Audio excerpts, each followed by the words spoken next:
توبہ کرنے والے کے ساتھ فرمایا عبادت گزار بھی ہوتا ہے، حامدون اللہ کی حمد کرنے والا بھی ہوتا ہے، اور الصائمون اور فرمایا روزہ رکھنے والا بھی ہوتا ہے، روزہ رکھنے والا بھی ہوتا ہے، الراکعون اور رکوع کرنے والا بھی ہوتا ہے، الساجدون سجدہ بھی کرنے والا ہوتا ہے، فرمایا آمرون بالمعروف فرمایا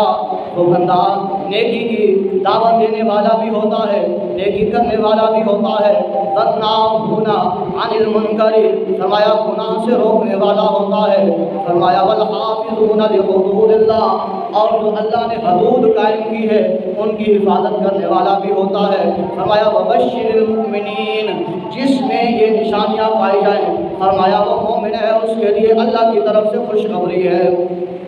مومنوں کی صفت میں پہلی صفت کا ذکر پچھلے جمعے کیا، التائبون توبہ کرنے والا اللہ کو بڑا پسند ہے۔ جب بندہ توبہ کرتا ہے اللہ فرماتا ہے میرے بندے تو میری بارگاہ میں آ گیا ہے، تو نے آ کر ہاتھوں کو اٹھا دیا ہے، دامن کو پھیلا دیا ہے، آنسوں کو بہا دیا ہے، اے بندے میں تیرے گناہ کو معاف کرتا ہوں، تو میری بندگی کر، تو میرا شکر کر، تو میرا شکر کر، میں تیرے اوپر اپنے انعام کی بارش برسا دوں گا۔